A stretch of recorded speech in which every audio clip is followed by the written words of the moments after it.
and welcome back to Let's Play Breath of Fire 3.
As you probably picked up from what Horace was talking about, we have to go and travel through the desert now.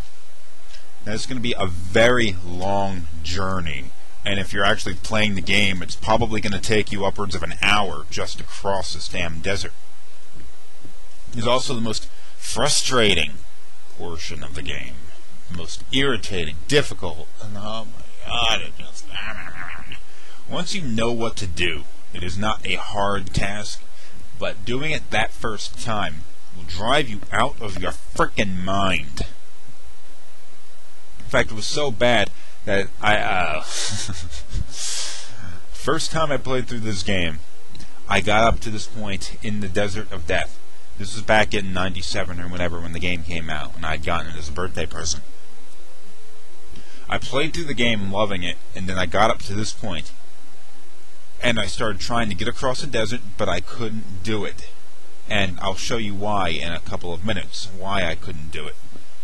But I spent so much time in the desert because I kept getting lost. I kept going the wrong direction. Every once in a while, we get pulled into these encounters, and you'll have to fight enemies. You'll get a lot of good items from these little treasures down here, and it's a very good place to gain a lot of experience points. In fact, you'll probably gain like 3 or 4 levels by the time you cross this, with each of your characters that you bring in there. So it's a pretty good place to level up your characters, and you're going to have to, because the enemies from here on out are going to get a lot tougher. Anyway, what I was saying before, I've spent so much time in the desert because I kept getting lost. My character's levels shot up like crazy. I mean, Ryu alone was probably in the low 50s as far as levels go. Really high. And I never actually made it across. Something went wrong. My memory card, a cheap knockoff memory card I was using with my PlayStation at the time, with its old-fashioned EEPROM memory in there, just gave out. And the save that I had saved over it so many different times, because after every failed attempt, I'd resave the game. Because, you know, I gained more experience and levels and stuff, and I didn't want to lose that. I ended up saving so many times that I destroyed the memory block the save was located on, and I lost everything. And I played the entire game on one save block. So I had to restart the entire game over again, and I didn't end up doing it until like a year later. So then I eventually did it, and then I realized that this fatal mistake that I was making, and I wouldn't say it was actually my mistake. I wasn't actually the one that screwed it up. I was just following very bad advice. As you can see, we're following this star here. This is the North Star, and it's going to be the only constant in the desert. All the other stars will move. This one always going to be facing north. You have to follow the North Star for what I believe was about 3 days. Now, right now we're still on the first night. Another encounter. The kind of items that you're going to get in these encounters can be really nice stuff. I found Swallow Eyes, Life Shards, Magic Shards, all sorts of really good stuff. Now, you're not always going to want to go and search out everything, but you probably should if this is your first time heading through the game. Every time you leave an encounter or break camp, you always have to make sure you're facing the right direction, because you may confuse the North Star with the false North Star, which is to the right. Once you go in there, I would recommend switching your characters out every once in a while too, so you can spread out the experience, because there's going to be a lot of battles and a lot of experiences spread around. You're also going to get a lot of money fighting these things, I think. So there we go. Now, the sun's coming up, the stars are starting to disappear. Once the sun is completely up, you have to make camp. Yeah, while you can walk during the day, I wouldn't recommend it. You know, characters would dehydrate very quickly. Okay, make camp. Why is Pico sleeping outside? Everybody else is inside. Using this Rakta thing, you can travel all the way back to where Horus was. And you're going to have to do that. If you get lost in the desert, you use that little creature to take you all the way back to the base camp, and you'll be fine. Which is why I was able to try it so many times.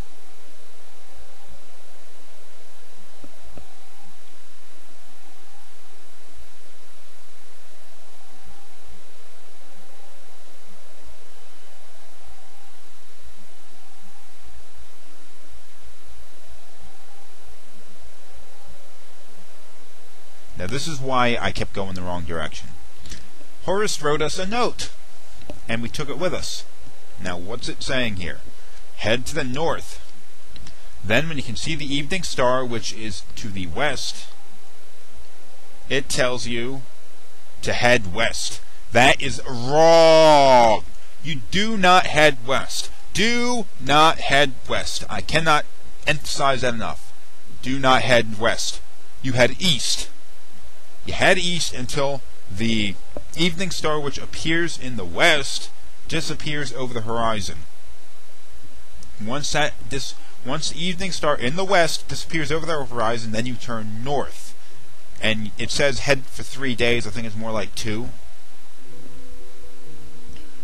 maybe 2.5. But that damn note, I always kept reading the note. And I kept reading the note, and I kept getting the bad directions. I tried over and over and over again, thinking I was doing some little thing wrong. Oh my god, I hated that. What kind of dumbass designed this game with that idiotic flaw?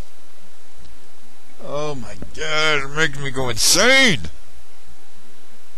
I eventually figured out I made the mistake when I went back to base camp and I asked Horace directly for the directions, and he gave the right directions. He says to head east, even though he wrote west on the note. I know every one of you out there that has ever played this game understands the frustration I have with that.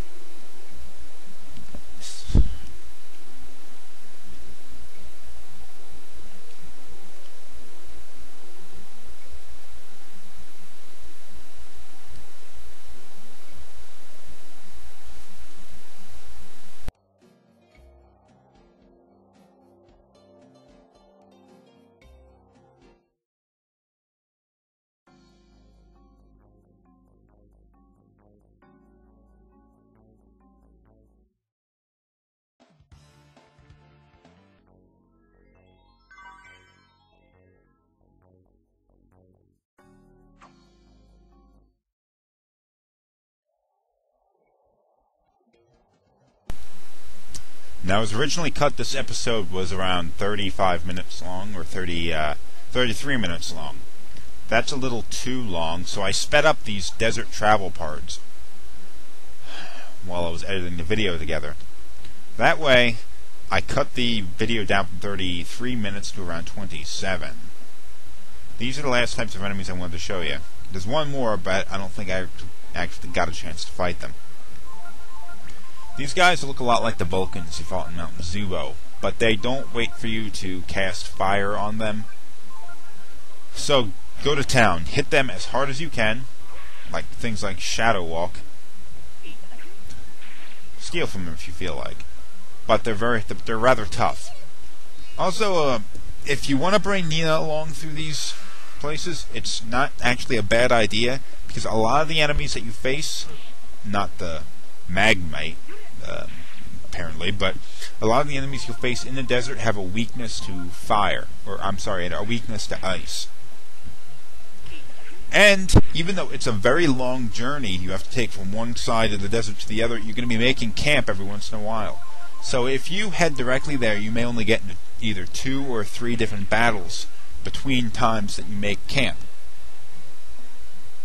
If you rush out of these encounters as quickly as you can. So you don't really have to worry about Nina running out of AP. Same thing goes for Ryu. Don't be afraid to use the Dragon Genes, because he will get rested up pretty soon. No, not quite there yet. Once that star is right above Ryu's head, then you head this direction, which I'm doing now.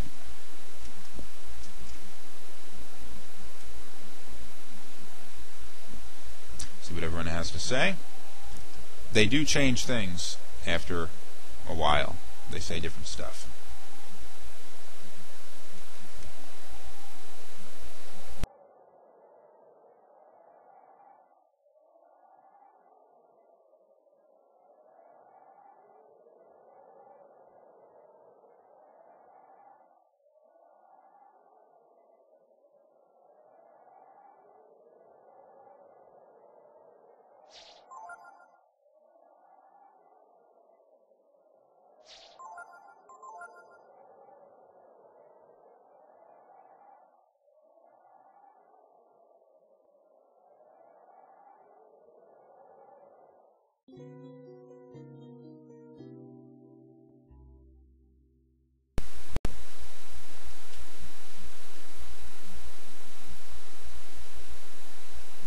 Okay, remember, head east. The star behind us to the west hasn't disappeared over the horizon. In fact, it's really still high in the sky. I think we're going to end up heading in this direction for about 3 nights. So we got a little ways to go. If you do want my advice, which I'm hoping at least some of you do, when you get into those encounters, which I'm now skipping over and not bothering to show you, or else these episodes would take well over an hour, fight a lot of battles. Don't worry about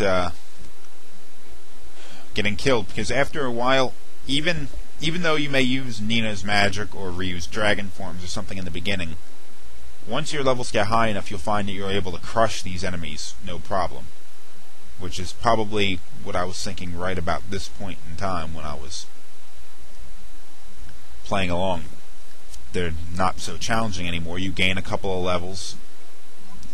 You fight the battles. It'll be easy, and it'll give you a lot of good experience, because the enemies in the next section, well, they're going to get harder. As they always do, but it's going to be a pretty big leap. And there are a couple of special kinds of enemies I'm going to be fighting later on that, well, you're going to want a high level for. Okay. It's still nighttime, so we need to take a few more steps.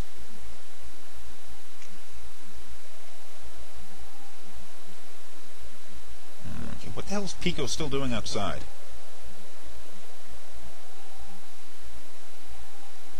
It looks like they're saying the same thing that they did did yesterday.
Camping.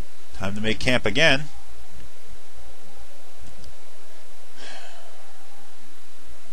Okay, Pico's starting to overcome. Oh, what's his name? You mean Ree? You won't be so optimistic later on.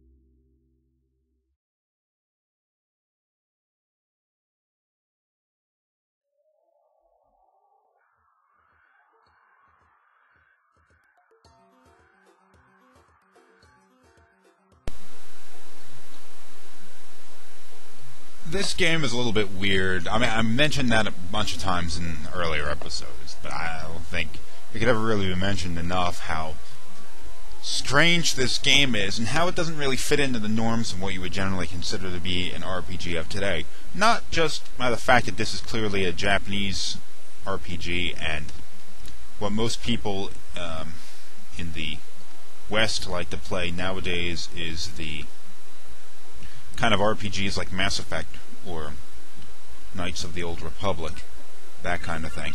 But it doesn't quite fit in with the concept of what a Japanese RPG exists as now. And really, I don't even think it fit that well in with the idea of what a Japanese RPG was back then.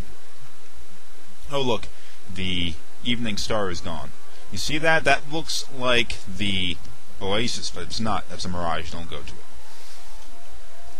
Anyway, it doesn't really fit in with what the games were. And this sequence is like one of the examples. You didn't see Final Fantasy doing this. You didn't see the Dragon Warrior series doing this. It wasn't something that people really did. Phantasy Star didn't do this. No one really did this. And the reason why is because this is a really irritating thing that no one really... I don't think there was really anybody who liked this concept.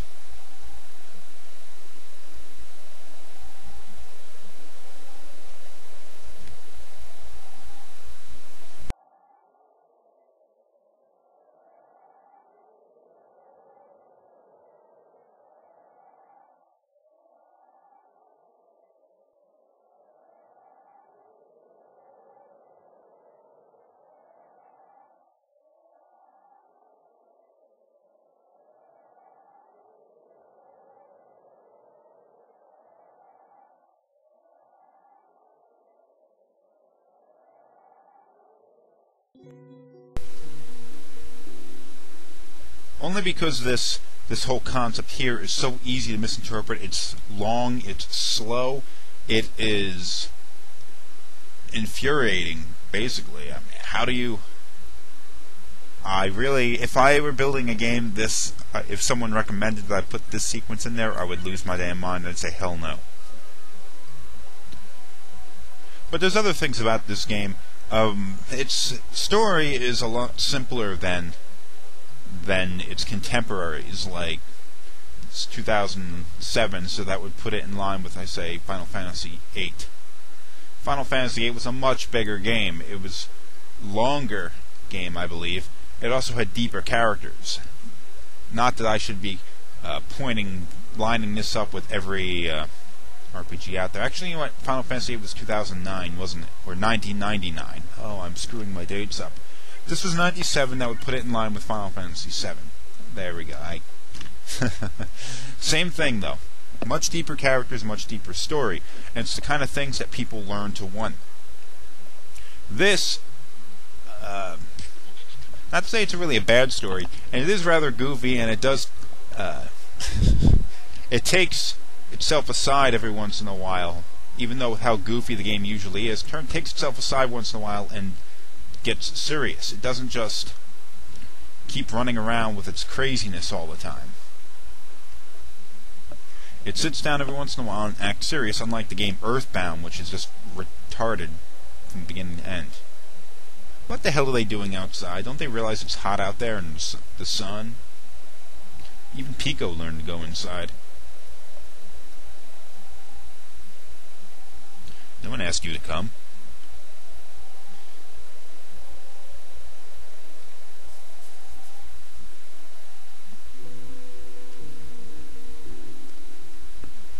Then you look at other games, the more recent ones. Let's take an example and look at a game like a more modern RPG, one that I was playing through for this YouTube channel, was Mass Effect 2. That obviously had its humor, but overall the story was more of a serious one. And you look at the Japanese RPGs, the contemporary ones, or the modern ones anyway, like Final Fantasy 13, was it? Yeah, 13 came out about 2 years ago, or a year and a half ago or so. And it had its little jokes every once in a while. For the most part, though, it was serious. And then it would sit around to go off to the side and be funny every once in a while. Whereas this one is very much, Breath of Fire 3 is very much the other way around. It jokes a lot, then it turns around and acts serious every once in a while. Oh look, we've made it somewhere. Does that mean we're getting close?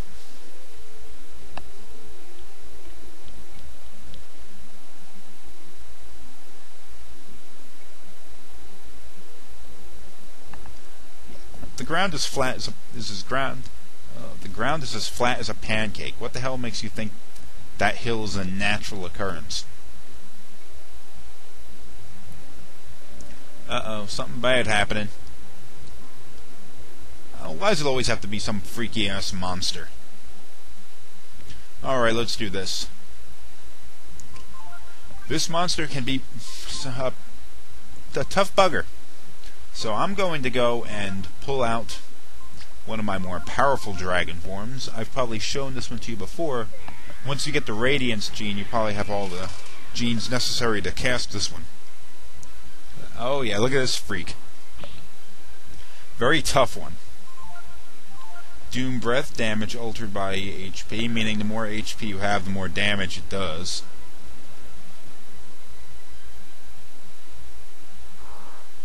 Okay, that didn't really do a whole lot of damage. Just do physical attacks with this thing.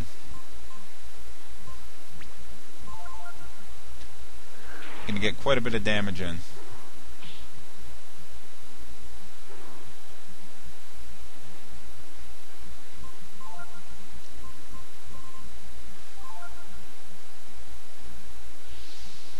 Uh-oh, he's pulled focus. That raises his attack power, if you don't remember.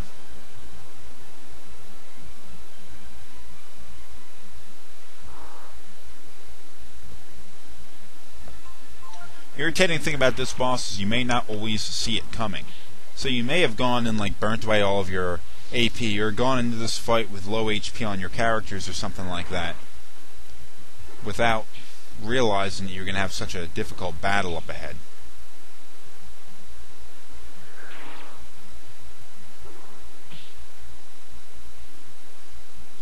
Quake will do absolutely no damage to this dragon form because it's not touching the ground.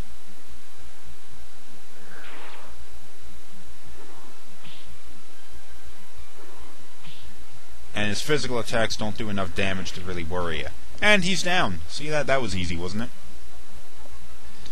That's a lot of EXP. Nice. Some level gains. And Power Food raises your attack power by 1 point. And this episode's gone on for a long time, so I'm going to end it here, even though we're still in the desert. So tune in for the next one, and we'll see if our heroes can get out of this situation.